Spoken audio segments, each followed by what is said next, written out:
Well, I'm glad to have another guest on the show today. This is actually one of my new friends. I would also say he's a new colleague. I love what he's doing, and I think, have a lot in common, and we'll talk about that today. But Jabari Peoples is a transformational leadership development engineer, keynote speaker, and military veteran who empowers organizations and emerging leaders to navigate challenges with confidence, resilience, and purpose.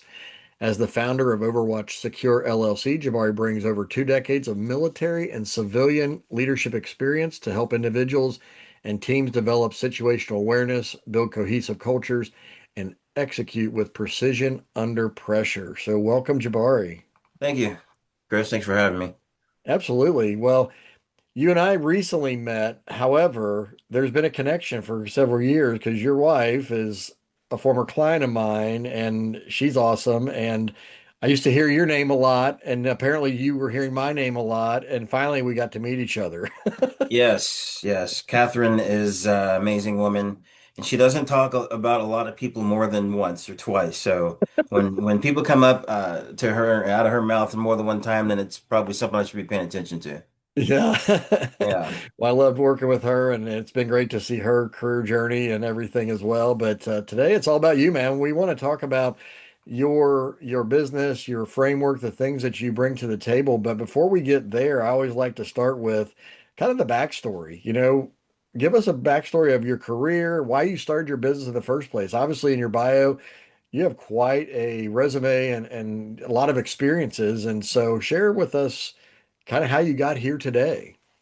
Sure, absolutely. So from the beginning, as far as leadership, the reason why I am the person that I am today was from a huge, what we call in the military, a blue on blue, which is friendly on friendly accident that can happen in combat, or this one just happened to be in training.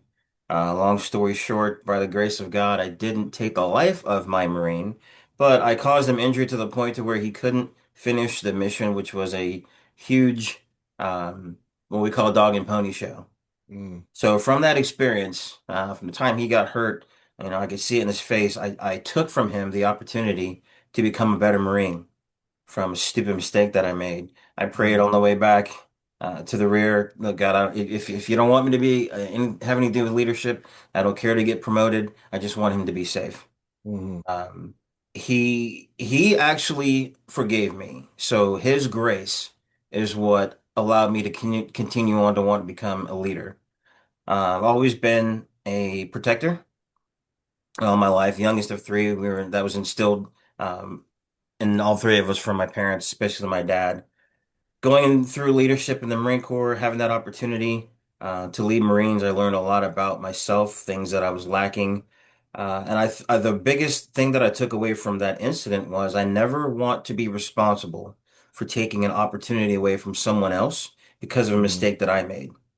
mm, So crossing that over from the Marine Corps, mechanized infantry to communications to where I had a lot more um, input and direct relation to my soldiers because of the communication systems that we were teaching were mm, communication systems that we needed in combat right away. So it wasn't a take this test and we'll go see how you do on a piece of paper. It was I've got 90 minutes to get you this information in your heads because you're going to go spend the afternoon putting it into play. So mm, the sense of urgency and the leadership skills had to become forefront, and I developed them as I learned about my soldiers and how things came out. I learned the value of an after action review. You don't do nothing happens until that's done mm, on the back end of anything, regardless in life of what that is. Fast forward that into getting out of the military, getting working for other people, being on both sides of the desk, having a responsibility, having a leader, to becoming a leader. I learned a lot about how military life translates to civilian leadership. mm. One of the things that is big in the Marine Corps and leaders is accountability, which is why I not only have your book. I've been reading that. One of the things that we live by in the Marine Corps is extreme ownership. That is one of the things that I teach in my course because it does not matter as a leader what your system, your program, you're talking about. If somewhere in that process you don't have some form of extreme ownership, baked into that process, you're going to miss out. You're going to lose a step. I Mm, haven't found a person in any industry, in any walk of life who's proven me wrong. So that's huge to me. mm, Getting into executive protection was a blessing. Um, it just happened to be I was in the right place in the right time to get involved with an organization who was involved in high-end um, VIP protection, going through courses, certifications, qualifications. It was just a good fit for me. mm, Along that journey, we had a workplace violence incident where someone lost their life at work. Why I started my company, it was from the frustration of the lack of systems, a lack of communication, because I was a person that would walk someone out when they got let go. From the time he left the door of the building to they get to their car, I hear everything that didn't happen. But the frustration was not being able to go back and talk to management and say, hey, here's what I heard. mm, Um, so I said, let me go ahead and start my own business and provide that service for leaders because it's such a large reason why things go bad in the workplace, avoidance. mm, And with my system, it puts it's kind of like a software system. It puts it in place to where you can figure out where on that scale you need to be and input that piece of a missing puzzle. And it's scalable, it's teachable, mm, have that system across the board and mitigation because you can't 100% eliminate every problem. Some people are just, I don't want to say beyond help. They're to that point to where nothing else is going to matter, but mitigating to make sure that I or the person that I'm teaching isn't the reason they don't get that last bit of push to help them get to where they want to be to keep them on board is the basic reason for what I do on that side of my business. mm. No, it's very interesting because I would assume, not having been in the military, but I would assume that stepping out of that military culture and environment and way of operating into the civilian space can be quite a transition for people. And, but I think also, like you said, the accountability, the things that you all had to do because it is life and death, right? And Mhm. in your situation, and how to bring that and apply that in the civilian space where most things aren't, but some things can be, right? Life and death, depending on your environment, your industry, whatever.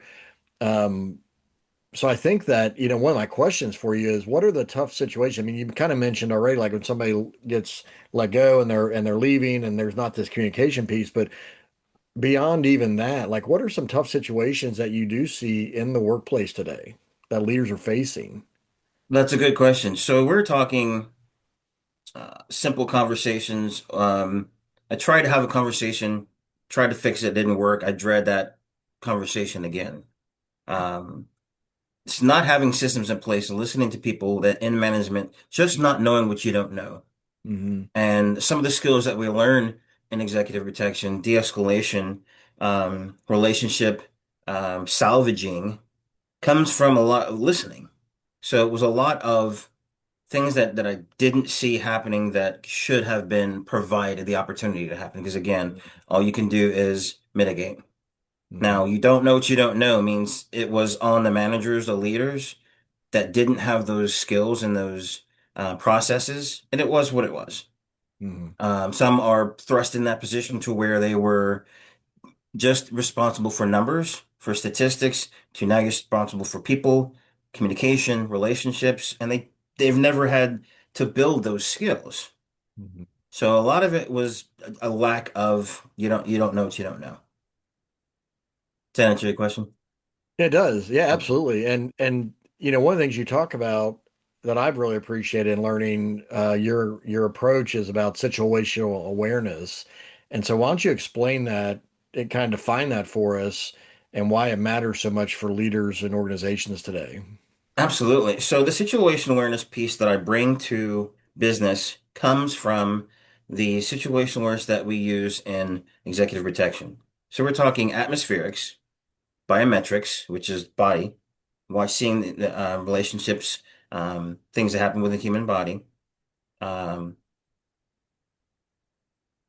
and let's just start with atmospherics. If and when you are in a position where you have to talk to somebody, are you paying attention to the environment that you set up for that conversation? Because Mm, again, it could be a simple conversation which turns out to be a write-up, a letter of recommendation. It could be the last conversation before that person gets let go of the company. You have the ability to provide the best possible neutral environment possible. So that's the atmospherics piece.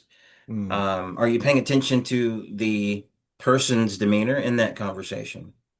Did you do your research before you started that conversation? Because again, you could be that manager who doesn't know anything about that person that you're talking to on the other side of that desk. Other than the piece of paper you have in front of you. That sets mm, you up for failure. You don't need to know every single thing about that person, but you do need to know a little bit of something about what's could be potentially on his mind as you're mm, having that conversation. Are you setting the right intention at the beginning of that conversation? For example, hey Chris, we've got a lot going on and I know it's stressful right now, but I just need you to understand, I need you to know, but by the end of this conversation, you are still going to have a job.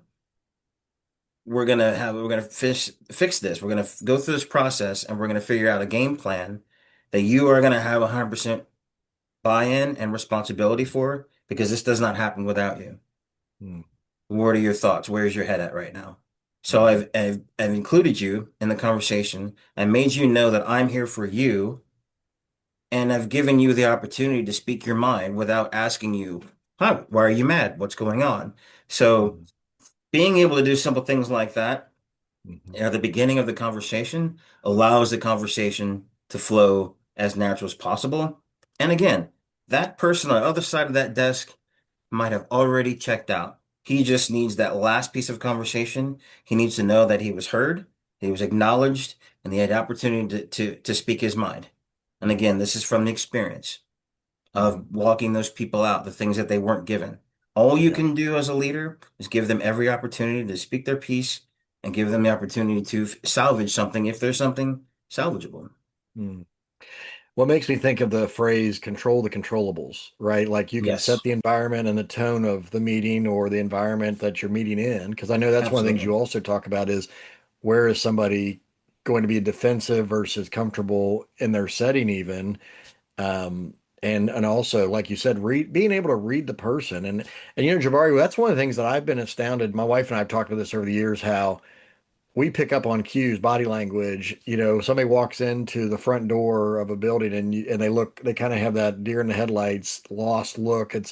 And so many people miss that. And yet, for us, we've paid attention to that. And like we were even greeters at our church at times, right? Where you're like paying attention, like somebody's brand new, you can tell because they don't know where they're going, they don't know what they're doing. And it's like it's Right. easy to walk over and introduce yourself and help them, while so many other people didn't even catch those cues. And it also reminds me of the study, I think it was done back in the 70s, even a long time ago, about communication, where 93% of communication is nonverbal. Absolutely. It's body language, it's tone of voice, not Yeah. not even the words that are spoken. And so I feel like what you're talking about is in some ways it's very basic and could be simple, but it's also not very common, or at least not commonly appreciated or practiced. Would you agree? Absolutely. And that's why the way that I bring it, as it's been told to me, the way I approach it and bring it lets people know that, hey, you didn't make me feel stupid about something that I should have been paying attention to. Now Yeah. that I see the value and I'm going to make an effort to pay attention to that more often. Hmm. So yeah, you don't know what you don't know, but you appreciate what you have the ability to change or control in the future. Well, and I like even what we're talking about today, right? Is about being proactive, right? You've Hmm. seen the reactive side, you've seen the back end of situations, but we're trying to help leaders think about how can I be proactive? And in my conversation with a lot of leaders, that's one of the biggest challenges, Jari. I feel like people tend to wait for pain rather Hmm. than being proactive. So it's like, help me fix my problem. Don't help me head off that problem. And Hmm. it's a frustration for me, not just from a business standpoint, because obviously I'd love to go in and coach and train and help people from a business standpoint. But for me, it's about the impact of if you invest the time, energy, resources up front, and you're proactive, you can head off so many problems down the road. I mean, I feel like that's a lot of what you said. Like, people just feel like they weren't heard, right? They didn't get Right. their chance to speak. They weren't really given a fair warning or guided through a development process. So Yeah, it's tough out there, I think, and honestly, I try to give leaders the benefit of the doubt, and I know that leaders are busy. I know their task lists are never ending, but I feel like this is still an area where you can reduce at least a lot of your problems if you'll take the time up front to do what you're saying, to be proactive in your communication and your relationship with people. Is that accurate? It is, and you really have to pay attention. You really have to be able to communicate with those leaders and say, look, the reason you and I are having this conversation is because something's been going wrong. We need to fix it. I Hmm. don't know that I have the solution. I don't know if you know what the problem is. So Yeah. let's start with that. What's the pain point? Okay. Is there a system like my four pillars? Do you have a system in place to identify what the actual problem is, not what somebody came and told you? Hmm. So, and the good thing about it is companies that have some sort of safety professional can speak to that more than others, just because they Yeah. have to. So Yeah. you have a system in place. There's the failure piece. What went wrong? Um, do you trust that system? Do you have the faith? Meaning, I can have a conversation with this employee who made a mistake because I know that this system will fix that problem. Because if you don't, then that employee is not going to buy in on what you come up with. We've tried Yeah. something in the past. There's never been anything in the past. Hmm. Fellowship is the third pillar. Do you, as the leader, trust your ability to handle the situation? Do you have a group of people that you can talk to, coworkers, mentors, to say, look, I had this problem. I'm not quite sure if I solved it correctly. What do you think? Hmm. A lot of people equate that, okay, well, I can't talk about what's going on at work. You have a men's group, you have a women's group, you have someone. Trust in Hmm. your ability to talk to them. You don't have to do Hmm. everything alone. So the fourth, that's the third one. So the fourth pillar is the follow through. You have the system, you figured out what the failure was. You do believe in your system. You communicated that with the person. You've worked through with the little kinks in the on the third end, on the fellowship. You have the buy-in from the team and that person to partner with you to fix the problem. And the follow through is the piece that it's missing because we've talked about it and hopefully we'll fix the problem. No, we're gonna get together next week and you're gonna let me know exactly what happened. If something went wrong between now and then, we'll head it off at Hmm. the pass. So the performance enhancement program is only as good as your ability to follow through with it. Well, Yeah. let's get back together in 4 weeks. No, that's not it. I mean, the problem's been there that long. And again, Yeah. if you set the proper intention for that meeting, that person trusts and believes in that follow through that look, he actually does care that I want to get better, that there's a problem. You can have a communication with their direct manager. Say, hey, look, this is where we're at. I'm handing this over to you. Next week, I will expect him to have this information from you. So when we talk, does that make sense? Yeah. So the follow through includes the fellowship, which goes back to the faith that this system does work, which makes sure that problem doesn't happen again. So that's Hmm. that's the software piece. Front to end, back to front, it all complements each other. Doesn't matter where the problem is, and it's not always with the failure. Hmm. You could start the actual problem could be on the follow through, but the other three pillars help solidify that so that problem doesn't happen again, and that system is solid for everyone across the board. So even if you are that manager who's never been in that role before, you have a solid piece of hardware, a solid system Hmm. to make sure moving forward you can answer the higher ups when they say, "Hey, numbers are good. What's going on? Here's what we've implemented." Hmm. Well, what I like about your framework is like you said, it's simple. You're trying to keep it simple for people, but a lot of times people don't value simplicity, honestly. It's like I think too many training programs and too many things that we do in business can get overcomplicated. And then when something's so complicated, it ends up not being done, which is the follow-through piece, right? Is And so I think that giving people that framework of just kind of walking through, kind of assessing which stage, which pillar is the breakdown. right, Where can we really lean into that? Where can we focus on that and fix things? I think is really critical. And I know that here's the thing too. You've probably seen this, I'm sure, that so many people, because of their skill set, because of their success, they get promoted into leadership and management roles that they really weren't equipped for, and they don't have the tools. So they're kind of winging it. They're going off of instinct. They're going off of maybe past experiences of people that have modeled for them. And sometimes that's good and sometimes that's not. So, it seems to me that your four pillars, they really help people no matter what experience level they're in. So have you seen a difference in being able to help somebody who's brand new versus somebody who has been a leader for a while, and what has been the differences of how they've been received? So yes, I have. It's a good question. There is a component to the training which is hands-on. I'm a big hands-on learner. Hmm. It's the workshop piece, which is the actual practical application. So we do role playing. So you say, okay, you're the leader. Or actually, you've been the leader. You're actually the person, the employee with the issue, and I'm going to be the leader. We Hmm. teach them de-escalation, relationship, we call resolution, which means my goal is to cultivate what little relationship we have and build on that, so that that leader can actually practice. Hmm. If the end by the end of this conversation, I want to be able to find out where this person's head is at. I need to be able to communicate that. So I need to learn Hmm. how to ask questions, open-ended questions. They're going to give that person buy-in. So we do the role playing and let them understand and practice that. And with the practical application, we let them take notes and we give them solid questions to ask at the end of that. So, for example, let's just say we're talking about the first pillar, which is a failure. One of the reflection questions that I go away with, what warning signs did I overlook in the last 90 Hmm. days? So Hmm. that's the every bit of the situational awareness. So we're giving Hmm. them something to go back and actually practice. As soon as they go back to work, they can start working on these. And back to the accountability, Hmm. everything that I try and explain to the to clients and people that ask me about it, this is about them, not the Yeah. employees. Self-awareness, situational awareness.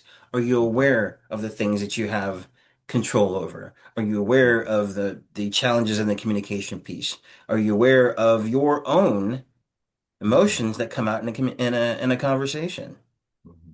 So it's the entire package. And I just Yeah. need to make sure that they understand when we communicate, this is about you as the Yeah. leader. So I really like what you're saying because you've got four pillars. I've kind of recently honed in my own four phases of what I teach with magnetic leadership, and the first one is lead yourself, which is Absolutely. exactly what you're saying: is become the leader, learn these skills, do these things, so that in phase two of leading others, you're more effective. And I think Yes. that that is critical, right? I think a lot of times we jump to I need to lead other people. It's about them. Well, you get there, but you have to first look at the person in the mirror and make sure that you're leading yourself well. And then phase three is about building culture, and what kind of a culture do you want to build? And the pillars you're talking about protect that culture, right? You're trying to build a strong culture, protect that culture, and then the fourth phase is about multiplying impact, so that you're replicating leaders and managers who can do these things. And so that's why I like what you're doing, Jabari, because I feel like there's just commonalities. We see things in leadership. We're paying attention because of the interactions we have with leaders. And I really do believe that most leaders want to do a good job. I just think that so many times they're overwhelmed by the tasks at hand. This to-do list just doesn't stop, or like you said, they just don't pause to reflect and think about what warning signs am I missing, or if this person's struggling, could I do something different to help them? What's the cause of their failure and struggles? I think that that's just so critical. And I think when we talk about being proactive, like we're talking about today, a big part of it is slowing down and creating that space. And I don't know, do you have any advice for people because I don't think people typically want to fail at this. I just think that Mhm. they struggle to be intentional with it. So any thoughts there? Yeah, I think two things. How do you, as an individual, define intention as it relates to yourself? I know for a fact that I sit down to do bills intentionally. I sit down to do a presentation intentionally. Hmm. Do I, as a leader, do my research to have that conversation What's Hmm. the intention that I set for myself walking into that conversation? Do I have we have we one of the things that we talk about in the military is detachment. Do I Hmm. have the ability to detach my ego, my emotional ability to respond to someone else's answers, someone else's communication, and still handle the problem? If not, what are the tools that I need to work on? Where am I going to make sacrifices in time to learn those skills? Hmm. And unfortunately, as a human being, all I can do is, again, from being on the back end, being that person who comes in to remove that person who didn't get whatever they needed for whatever reason. I don't want it to come to that. So I Yeah. try not to have that conversation. But sometimes just have to say, whatever your worst case scenario, statistics show, because there's a 67 to 70% avoidance rate in leadership, in communication, your worst case scenario could potentially happen within the next 90 days to a year. Hmm. I don't want you to be that reason because I was once that reason that something didn't happen because something that Hmm. I didn't do. Hmm. And that usually works. Hmm. So that's all I It's can do. interesting. You, Yeah, oh, that's go all I ahead. can do is give them the tools and let them know whatever your head's worst case scenario, because every industry, every person that you talk to has a different reason. That's why this system works. It's a something to put in, piece to put into your own puzzle. Hmm. It doesn't happen overnight because the problem didn't happen overnight. Yeah. Well, it's installing new behaviors, right? And it starts with Absolutely. a mindset. It starts with an attitude that I want to be proactive. I want to create a healthy culture for my team. And it's interesting. You mentioned the 67% statistic, and it correlates with Gallup research is 67% of disengaged employees in the workplace. Which is the Now, opposite end of that desk, other side of that desk. You're going to to be me, I'm like, disengaged when I'm sorry, go ahead.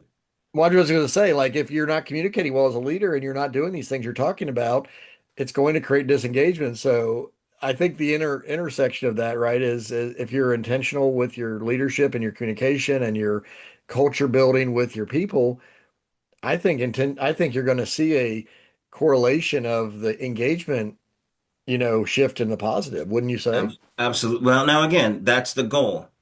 Right. But again, I've had to learn over the years that regardless how much effort I put into a presentation, or regardless of a communication, a conversation, I can't control the outcome, so I can't expect Right. A or B or C. I just have to put together the best presentation and hope that they get everything that they need out of that Yeah. conversation. And sometimes, a lot of times, and it doesn't matter the level of leadership that I talk to, that's the biggest piece.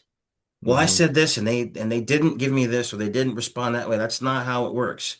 And it's not Yeah. always ego. It's just Hmm. you thinking more about not where they're coming from. And that's not what this framework, not what this system is about.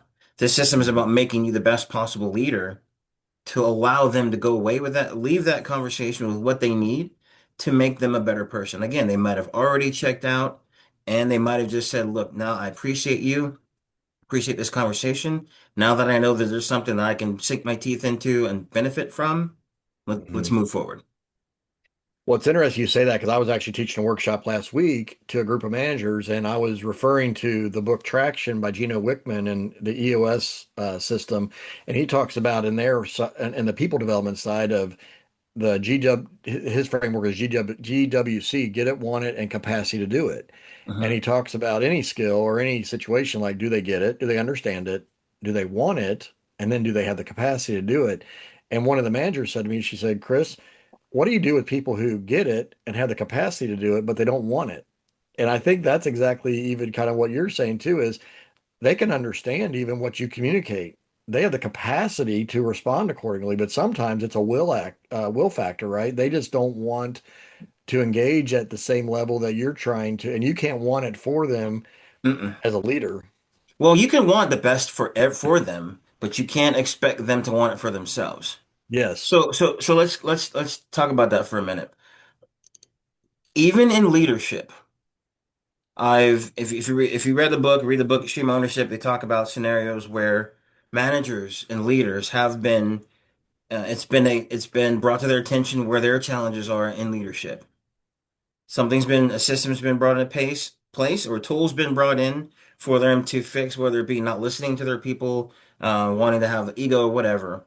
At the back end of that, they're just not the right fit for that position Hmm. because they can't come on board with what the owner or what that piece fits into the culture. So it's not always about the employee. Again, it's about the leader. Sometimes they don't have the capacity to take on that skill set. And unfortunately, it just comes out that they're not the best fit for that company. Yeah. So that's the hardest part. And I think it's also when we are when it's brought to our attention, our shortcomings, how it's how it's brought to our attention. And then once we're shown we have the ability to change that, that could also be, well, I don't have the control that I thought I had. Nobody's Hmm. challenged me before. Nobody's brought this to my attention. Well, now you have the option. You have the opportunity to show that Hmm. you do have the capacity to take this on board and move forward so you're a better manager, so we have better employees, or this just isn't the fit for you.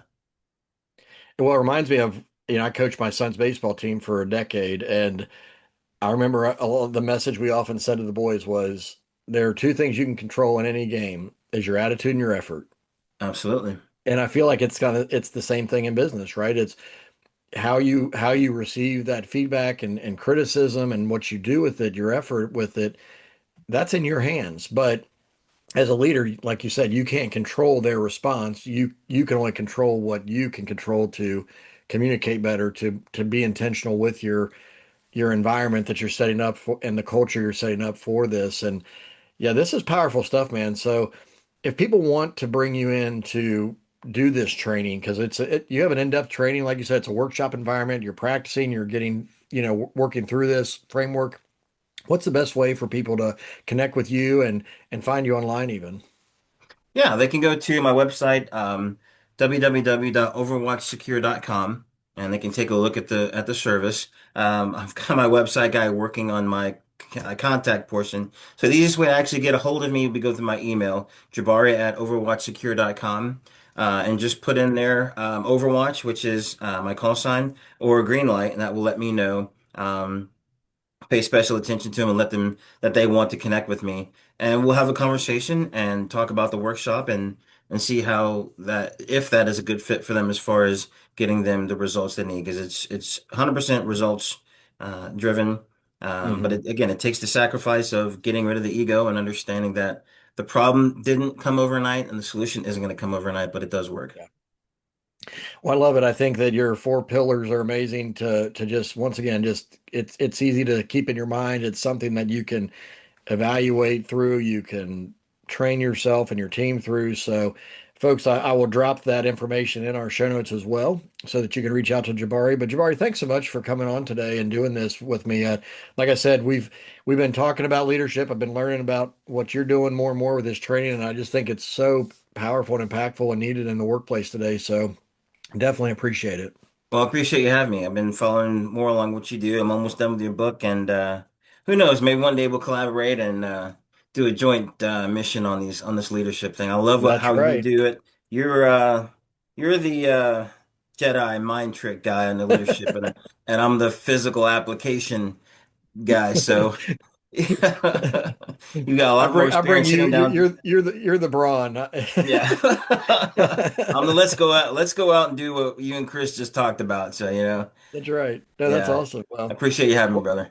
yeah, absolutely. Well, it's been great. So, folks, definitely check out Jabari's website and get in touch with him to bring him in to train your team and really grow in this area. I think it's a great opportunity because the reality is, whenever we're working with people, right, we're going to deal with tough stuff, and if we can be proactive about it and be intentional with our efforts, we may not be able to reduce it completely and eliminate it all, but we can certainly diminish the impact and make it a much better situation. So take care, and we will see you guys next time.